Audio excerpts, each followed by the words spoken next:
2025 оны 12 дугаар сарын 16-ны өглөө Москвагийн Одинцово хотын тойрогт харьяалагдах Горький 2 суурьнд байрлах Успенская ерөнхий боловсролын сургуульд аимшигтай хутгаар хадсан хэрэг гарч 10 настай тажикгүй амьнасаа алдсан ноцтой явдал боллоо. Энэхүү хэрэг богино хугацаанд дипломат Маргаан болон хурцдаж Оросын нийгэмд цагаачлал үнсэрхэг үзэл өсвөр үеийнхний хит туйлшрал гэх сэдвийг дахин хурцаар хөндөв. Амиа алдсан 4-р ангийн сурагчийн нэрийг Кобилжун Алиев гэдэг байж. 10 настай тажикгүй сургууль дээр худгалуулж амиа алдсан хэрэг нь Төв Азийн улс орнуудад өргөн хүрээний зэвүүцэл буруушаал дагууллаа. Хэргийн дараа Оросын албаны улсын гадаад хэргийн яам Тажикстан улсад гүн эмгэнэл илэрхийлсэн байна. Яамны хэвлэлийн төлөөлөгч Мария Захарова хэлэхдээ хэрэг 12 дугаар сарын 16-нд хэвлэлээр мэдээлэгдсэний дараа Москва Оросын албаны улс дахь Тажикстаны элчин сайдын яамд нэн даруй тусламж үзүүлэх санал тавьсан гэдгийг мэдгэв. Тэрээр мөн элчин сайдын яамнаас хараат бус бодит мөрдөн шалгалт явуулахыг хүссэн дипломат нот илгээснийг баталжээ. Үүний дараа уг хүсэлтийг Оросын албаны улсын мөрдөн шалгах хороо болон дотоод хэргийн яамд аль бие осоор дамжуулж нөхцөл байдлыг тодруулах Тажикстаны талд дэмжлэг үзүүлэхийг хүссэн байна. Эмгэнэлт явдал өнгөрсөн мегмар гарагтуулсан 9-р ангийн 15 настай сурагч Тимофей Кулямов сургуульдаа худаг болон перцтэй шүрчигч авч орж иржээ. Гэрчийн мэдүүлэг болон задруулсан бичлэгээс үзэхэд тэрээр халдлах их өмнө хэд хэдэн хүүхэд болон нэг багш руу төхөж тэднээс ямар үндэстэн болохыг нь асууж яриагаа уцаар бичиж авч байсан байна. Сургуулийн хамгаалтын ажилтан түүнийг зогсоохыг оролдоход Тимофей түүний нүрэлүү перц цацсан. Үүссэн үүмэн самун дунд тэрээр 10 настай 4-р ангийн сурагч Кобилжун хөөж түүн рүү хадсан бөгөөд хүү авсан шархаа даалгүй нас барсан байна. Гэрчүүдийн мэдээлснээр сэжигтэн халдлага үлдэхээс өмнө хүүгээс ямар үндэстэн болохыг нь асуусан аж. Энэ өдөр 15 настай халдагч итгээд хэний ч ам үн цэнгүй гэх утгатай No Lives Matter гэсэн бичгтээ цамц өмссөн байсан гэх мэдээлэл байна. Гэвч хууль хүчний байгууллагын мэдээллийг дамжуулдаг хэд хэдэн хэвлэл мэдээллийн сувгийн мэдээснээр Тимофейн анхны байн 10 настай Кобилжун хүү биш, харин өмнө нь түүний хичээлийн асуудаар загнаж байсан математикийн орлон заагч багш Мария Дмитриевна байсан байж болзошгүй ажээ. Өсвөр насны хүү өөрийн хийсэн бичлэг дээрээ ангийн өрөөнүүдийн хооронд тэнүүчилж орлогч багшийнхаа нэр санаанд нь орж ирэхгүй байгааг зөвхөн бараан царайтай гэдгийг нь санаж байгаагаа хэлсэн байдаг. Орлогч багш Мария тухайн үед бага ангийн хүүхдүүдэд хичээл зааж байсан тул Тимофей тэдний хэсгээр багшийг хайж явжээ. Энэ хэрэг нь огт өөр гарал нийгмийн нөхцөлтэй хоёр гэр бүлийг гинэтхэн олонний анхаарлын төвд авчирлаа. Хохирогч Кобилжунг нь өрх толгойсон цагаач гэр бүлээс гаралтай байв. Кобилжоны гэр бүл нь 4 жилийн өмнө Тажикстаны Хисар бүс нутгаас Оросын албаны улсад нүүн ирсэн байж. Түүний эцэг 3 жилийн өмнө нас барсан. Эцэг нь нас барсны дараа ээж нь амжиргаагаа залгуулахын зэрэгцээ хүүхдүүдэд асарахын тулд тэрээр хүүгийнхээ сурдаг сургуульд цэвэрлэгчээр ажилладаг байсан байна. Орон нутгийн хэвлэлүүдийн мэдээснээр халдлага болох үед ээж нь хүүхдүүдэд авахар сургууль руу явж байсан бөгөөд очих хүртлээр ийм аимшигт хэрэг болсныг огт мэдээгүй газар дээр нь ирээдэл эмгэнэлт явдлыг сонсчээ. Амиа алдсан хүү ихэр дүүтэй байсан байна. Харин сэжигтэн Тимофейн аав нь одоогоор хуваарай бизнес эрхлэгч, ээж нь сувилагч аж. Гэвч Оросын бие даасан 90 сурвалжлах хэвлэл болох эйжентийн задруулсан мэдээлснээр хэрэгтэн сурагчийн аав ээж 2000-ад оны ихээр ерөнхийлөгчийн хөрөнгийн удирдлагын газрын харийн агентлагт ажиллаж байсан байна.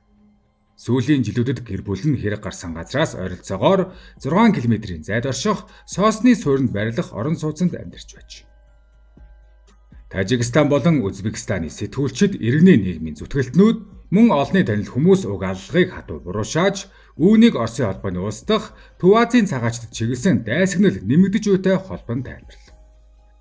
Тажик улс төр судлаач Мухаммад Шамсудинов олон нийтийн сүлжээнд энэ явдлыг системийн ялгуурлан гадуурхалт гэж тодорхойлон буруутгасан байна. Тэрээр хэлэхдээ Кобилжоныг хэн алсан бэ? Энэ бол систем алсан гэж тэр бичжээ.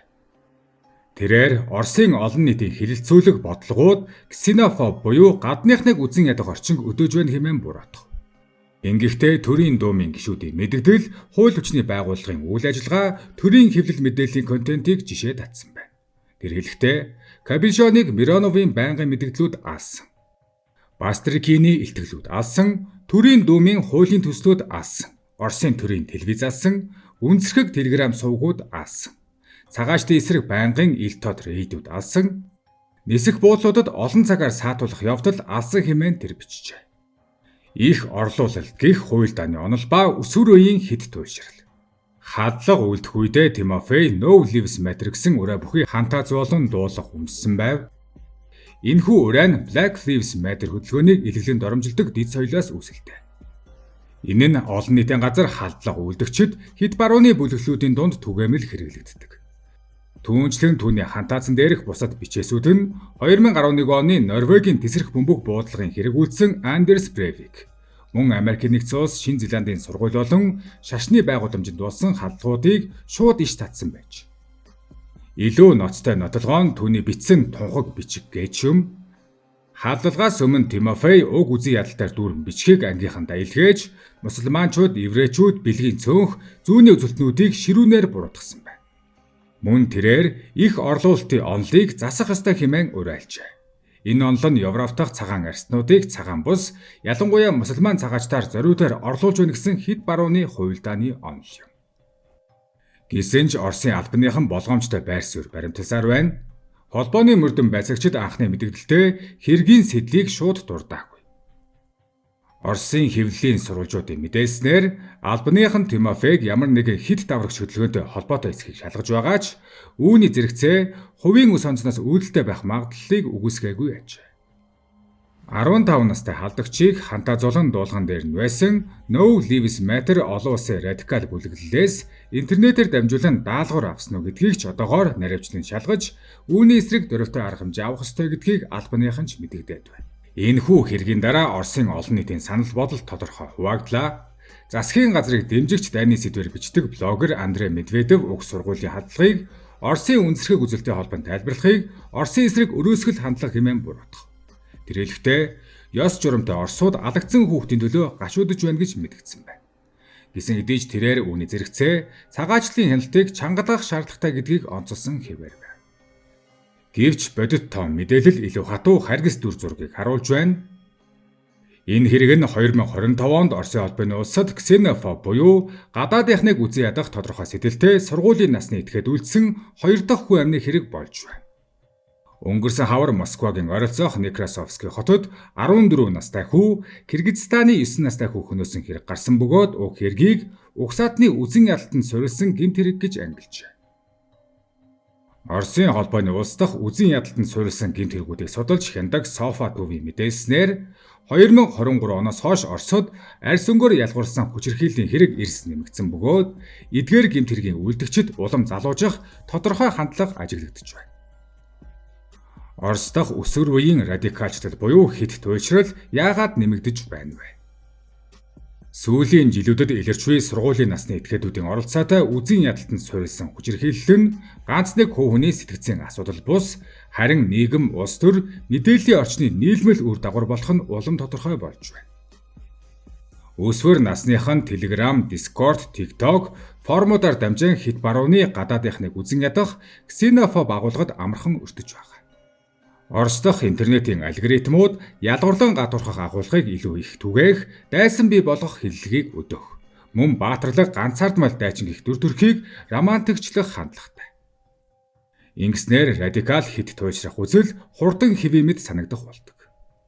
Нийгмийн тэгш бус байдал ирээдүйн тодорхойгүй байдалтай нүүр тулсан залуусын хувьд их орлуулалт зэрэг хууль дааны онол нь төвөгтэй бодит байдлыг энгийн дайснаар тайлбарлах. Хувь хүний бүтлгүүтлийг гадны бүлэгт тохох, бид болон тэд гэсэн хурц хуваагдлыг бий болгох сэтгэл зүйн амархан гарц болдог. Мөн үндэсрэг ба дайны хиллэгийн хэвшил сүүлийн жилүүдэд Оросын олон нийтийн хэлэлцүүлэгт дайсагнсан хүчирхийллийг зөвтгсөн, ариун зориг гэх үгээр халгалсан үг хэллэг ихсэн нь өсвөр үеийнхний хувьд ёс суртахууны саадыг сулруулж, бодит хүчирхийллийг зөвшөөрөх хөрсийг бүрдүүлж байна. Ийм хүүхдүүд дараах байдлаар илэрдэг. Үзэн ядалтын дохио болох элдв бичээс элдв үнсэрхэг эсвэл нацист хувцаслалт, хил яриа болон зан авирын огцом өөрчлөлт. Тусгаарлагдмал байдал эрт анзаарагддаг ч сэтгэл зүйч нийгмийн ажилтан багш нарын нөөц хангалтгүйгээс урьдчилан сэргийлэх боломж алдагддаг. Бас тэд алдарших сэтгэлтэй байдаг ба өмнө нь гарч байсан халдлагыг дуурайдаг. Масс халдлагын хэрэг үлдэгчдийг нэрээр нь дурдах, бичээс тунхгийг нь түгэх явдал нь дараагийн этгээдүүдэд алдар нэр олж авах загвар болж өгдөг. 15 настай Тимофеийн хувьд өөр хэрэгүүдийг хантаазан дээрээ иш татсан нь үүний тод жишээ. Орос дахь үсэр үеийн радикалчлал хит туйлширлан ганц бодлогоор шийдэгдэх асуудал биш, үүнд дижитал орчны зохицуулалт, сургуулийн сэтгэл зүйн дэмжлэг, үзэн ядалтын хиллэгийг хэвий мэт болгохоо зогсоох, хэвлэл мэдээллийн хариуцлагатай хандлага цогцоороо шаардлагатай. Одоогоор энэ хэргийн мөрдөн шалгах ажиллагаа дуйлантайгаар үргэлжилсээр байгаа бөгөөд шүүх хэрхэн шийдвэрлэх, хэрхэн зохицуулахыг харахад үлдлээ.